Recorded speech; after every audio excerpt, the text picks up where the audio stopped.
No programa Hora Extra desta semana, você confere os seguintes destaques. Goiás tem recebido grande número de imigrantes. A maioria vem das regiões Norte e Nordeste procurar melhores condições de trabalho e de vida.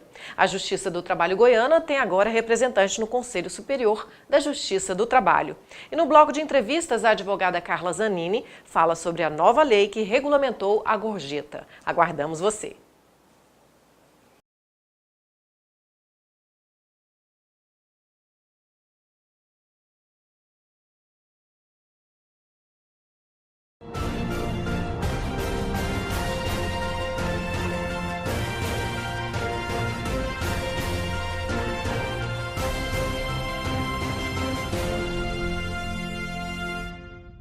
Está começando mais uma edição do Hora Extra e neste programa você confere as seguintes notícias.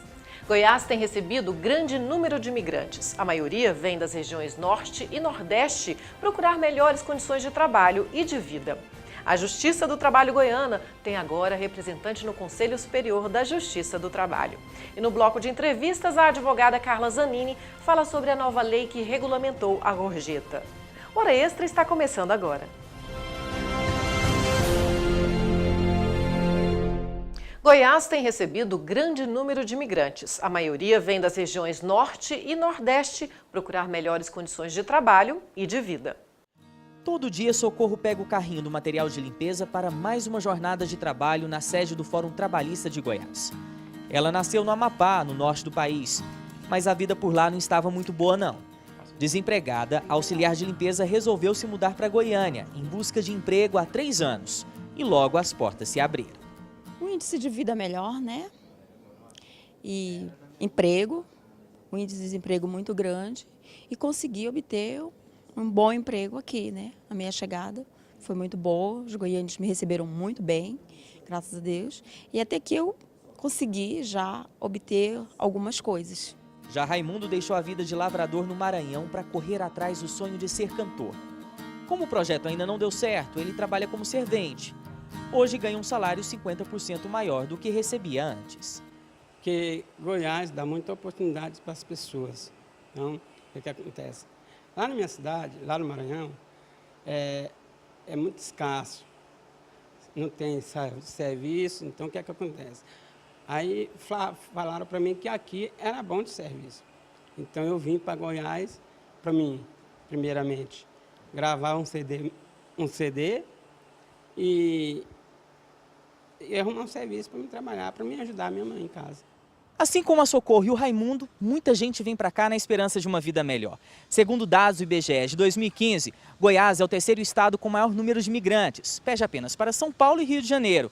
Cerca de 30% da população que mora no estado não nasceu aqui e grande parte veio das regiões Norte e Nordeste do país. Um povo arretado e cheio de energia. A construção civil é um dos setores que mais contratou trabalhadores de fora. Nesta obra, por exemplo, cerca de 70% dos funcionários são nordestinos. Eu acredito que um dos grandes fatores que tem contribuído à vinda dessas pessoas para a nossa cidade e para a nossa região é em virtude principalmente da qualidade de vida, da estrutura que as empresas oferecem para eles, né? Tudo de forma correta, né? Carteira assinada, né? Uniforme, alimentação, né? E, por outro lado, a questão da cidade em si, que possui uma boa qualidade de vida, e isso, na minha opinião, acaba atraindo para que eles venham para cá e tragam a sua família também. E será que eles são bons de serviço, hein? O engenheiro tem muitos elogios. Sim, com certeza. É um pessoal que merece todo o nosso respeito porque tem contribuído muito com a nossa cidade, né? E muito com o nosso desenvolvimento. Para quem vem de fora, o povo goiano é muito acolhedor. Lembra da Socorro no início da reportagem? Ela gostou tanto daqui que não pensa mais em voltar para a terra natal. Escolhi Goiânia para eu morar até o resto da minha vida, que eu gostei muito daqui de Por que Goiânia. você gosta tanto de Goiânia? O índice de sobreviver, o custo de vida bem melhor dos outros estados em qual eu já passei, né? Então, Goiás, para mim, está em primeiro lugar. O maranhense também tem muitos motivos para ficar aqui, já que se apaixonou por uma goiana e continua atrás de uma oportunidade para mostrar seu talento musical, né, Raimundo? Então aproveita e canta um pouquinho pra gente. Eu vou na sua casa me espere no portão, coração desarrumado, um mundão de solidão. Juro que me arrependi, basta você perdoar. Não aguento essa saudade, esse amor vai me matar. A Justiça do Trabalho Goiana tem agora representante no Conselho Superior da Justiça do Trabalho, CSJT. Veja a matéria sobre a posse do presidente do TRT de Goiás, Breno Medeiros, no Conselho. O presidente do Tribunal Regional do Trabalho da 18ª Região, desembargador Breno Medeiros, tomou posse no cargo de conselheiro do Conselho Superior da Justiça do Trabalho, CSJT, representando os tribunais trabalhistas da região Centro-Oeste. Além de presidir o TRT goiano, Breno Medeiros é o atual representante do Colégio de Presidentes e Corregedores dos Tribunais Regionais do Trabalho, junto ao Comitê Nacional do PJE. Breno Medeiros comentou a importância da representatividade regional junto ao Conselho Superior da Justiça do Trabalho.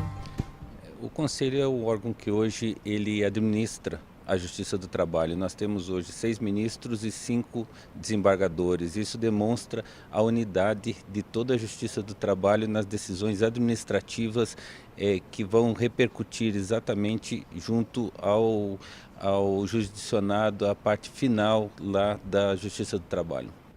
Criado pela Emenda Constitucional número 45 e em funcionamento há mais de 10 anos, o Conselho Superior da Justiça do Trabalho tem a função de supervisionar o primeiro e segundo graus da Justiça do Trabalho nas questões administrativa, financeira, orçamentária e patrimonial, a fim de aprimorar o funcionamento dos tribunais regionais do trabalho. O presidente do CSJT, ministro Ives Gandra, comentou os ganhos obtidos para a Justiça do Trabalho em razão da atuação do Conselho. Ele hoje é um elemento de integração de toda a Justiça do Trabalho. Antes nós tínhamos tribunais regionais do trabalho como um arquipélago. Através do Conselho Superior da Justiça do Trabalho nós temos um continente. Conseguimos dar uma orientação administrativa, orçamentária, financeira para todos os tribunais, estabelecer regramentos e com isso uma padronização que só facilita a vida e o funcionamento da Justiça do Trabalho. Portanto, o Conselho hoje ele desempenha um papel muito grande de integração, de unidade da Justiça do Trabalho. Após a solenidade de posse, os integrantes do CSJT deram início à terceira reunião do órgão e entre os assuntos tratados foram discutidos os critérios de concurso para ingresso na carreira judiciária da magistratura trabalhista. No próximo bloco, a advogada Carla Zanini fala sobre a lei que regulamentou a gorjeta. De acordo com a nova lei, a gorjeta não constituirá receita própria dos empregadores, destinando-se apenas aos trabalhadores. Confira a seguir.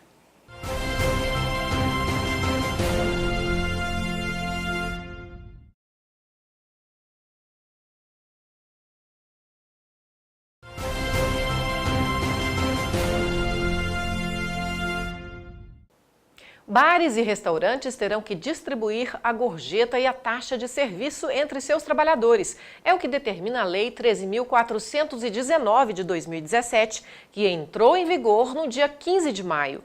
A regulamentação chega em boa hora e representa uma conquista para os empregados, além de evitar inúmeras demandas na Justiça do Trabalho.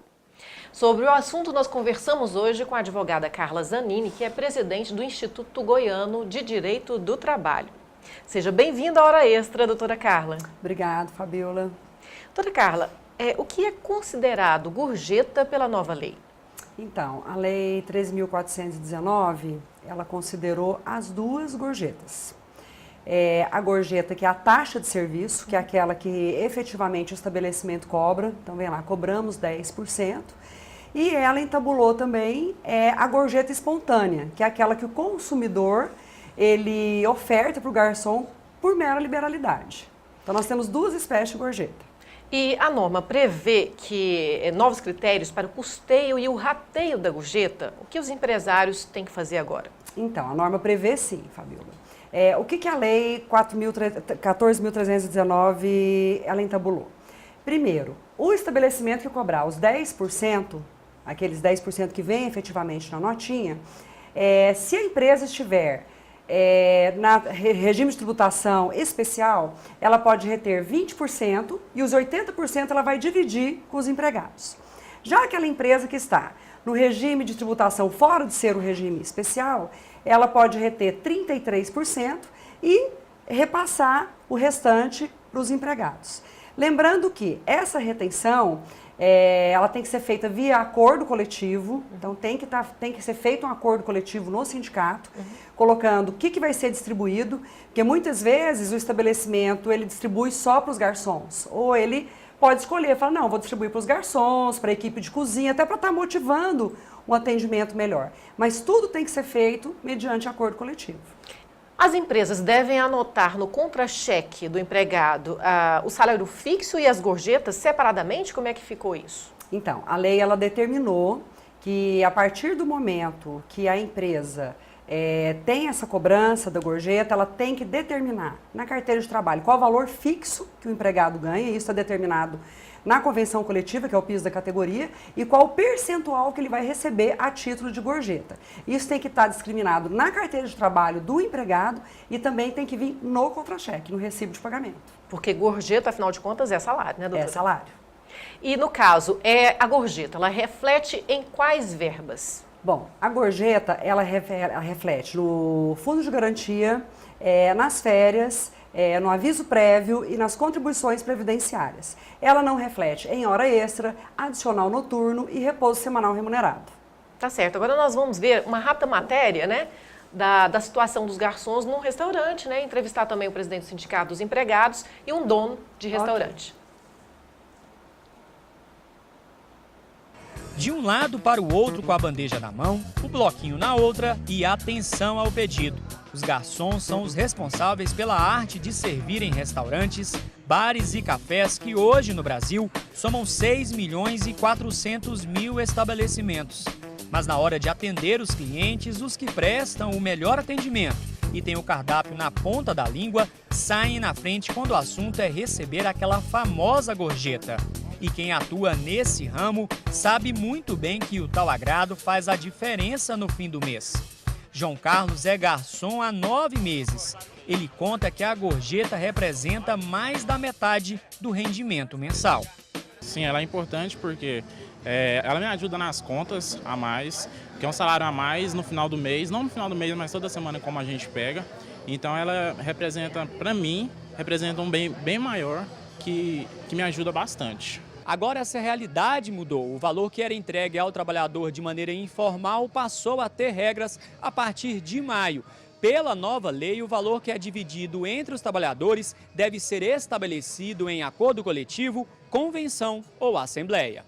O presidente do Sindicato dos Empregados no Comércio Hoteleiro e similares no estado de Goiás explica que a lei deu maior segurança ao trabalhador e que há um limite para o desconto da gorjeta. A lei fala que para a implantação, cobrança dessa gorjeta ou mesmo para recebimento da gorjeta espontânea tem que se fazer um acordo coletivo com o sindicato laboral ou constar em convenção coletiva. Subentende que a lei não permite que seja maior do que 33. Agora, menor do que 33 vai depender do acordo que a gente fizer com a empresa. Boni é dono de um restaurante há 16 anos. Ele afirma que já inclui o pagamento da gorjeta no contra-cheque para evitar problemas trabalhistas.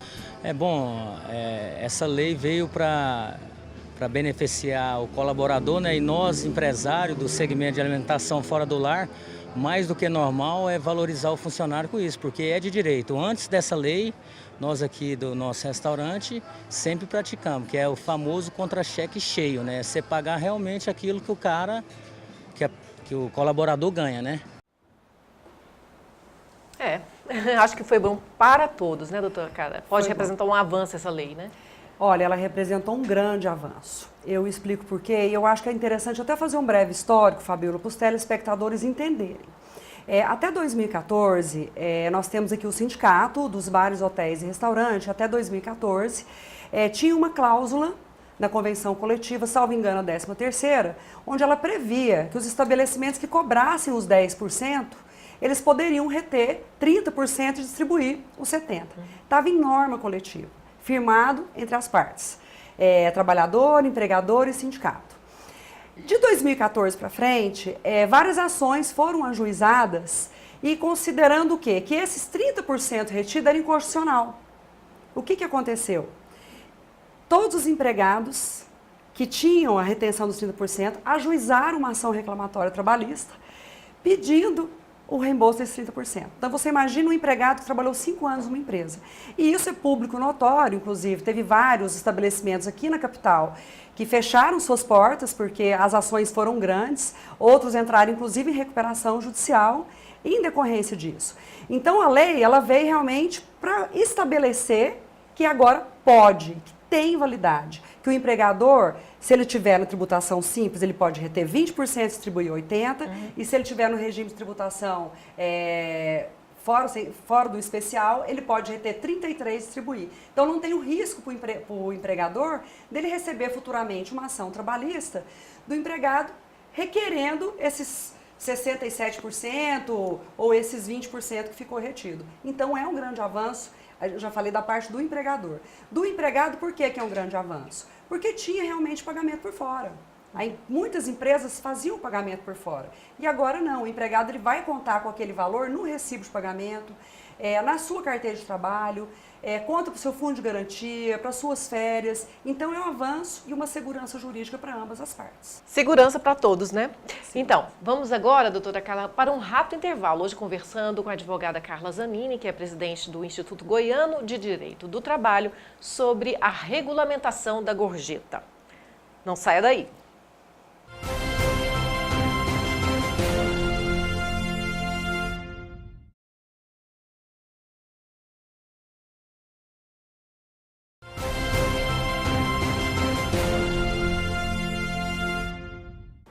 O Hora Extra está de volta. Hoje conversamos com a advogada Carla Zanini, presidente do Instituto Goiano de Direito do Trabalho, sobre a regulamentação da gorjeta. Doutora Carla, a nova lei mantém o caráter optativo da gorjeta? O que fazer, o que acontece quando o empregador não cobrá-la? Então, se o empregador não cobra a taxa de serviço que é os 10%, continua aquela gorjeta espontânea. O que é a gorjeta espontânea? Eu fiquei feliz com o atendimento, fiquei muito satisfeita, né, com o garçom e por mera liberalidade, eu como consumidor oferto ali meus 20, 30 reais. O empregador ele não tem o controle de quanto o garçom recebe a título de gorjeta espontânea. Essa é a denominação. E o que a lei entabulou? Ela falou que as gorjetas espontâneas também serão dispostas em acordo coletivo. Então o empregador ele vai sentar com o empregado agora, eles vão achar uma média dessa gorjeta espontânea e eles podem fazer um acordo coletivo. Lembrando que isso também tem que vir na carteira de trabalho, no recibo de pagamento. Segurança jurídica também para ambas as partes. E ela vai integrar o salário, assim como as demais parcelas? Da mesma forma que quando tem a cobrança dos 10%, também a gorjeta espontânea, também ela só incide no fundo de garantia, nas férias, no aviso prévio, na contribuição previdenciária. E ela é calculada, parece que nos últimos 12 meses, né? A média nos últimos 12 meses. Para todos os empregados, Para todos os empregados. Isso vai... Que recebem, né? Para todos os empregados que recebem. Isso vai ter que ser objeto de negociação. Objeto de negociação coletiva, acordo coletivo. Doutora Carla, e o empregador pode reter também parte dessa gorjeta que é dada espontaneamente? Pode. A lei, ela deixou claro que os acordos coletivos feitos para a gorjeta espontânea seguirão os mesmos critérios dos 10%. Ou seja, aquele empregador que estiver no regime de tributação especial, 20%. O que estiver fora do regime de tributação especial, 33%. O empresário alega que o percentual que será retido é baixo e não paga os gastos com o trabalhador. Essa seria a função dessa retenção? O que a senhora acha dessa posição do empresariado? Essa retenção dos 20% ou dos 33% é exatamente para pagar os encargos em cima dessa gorjeta. E quais são? O fundo de garantia, o aviso prévio, como eu já coloquei aqui. Eu acho que sim, ela cobre sim esses encargos. Não vejo como não cobrir. E só acredito que ainda pode haver alguma polêmica, alguma discussão a respeito dessa regulamentação? Tem algum ponto polêmico ainda? Eu acho que o ponto polêmico, Fabiola, é em relação à gorjeta espontânea. Por quê? Porque a lei ela colocou que será feita mediante acordo, que as partes empregador e empregado vão estabelecer um montante e chegar mediante acordo. Então, eu acho que ainda ficou um ponto dúbio. Qual será o valor? Como que vai ser feito, né? Esse acordo, o que realmente ele tem que constar? Ela deixou um pontinho de interrogação. Mas eu acredito que empregador e empregado, juntamente com o sindicato, eles conseguem sim tabular um excelente acordo que será benéfico para ambas as partes.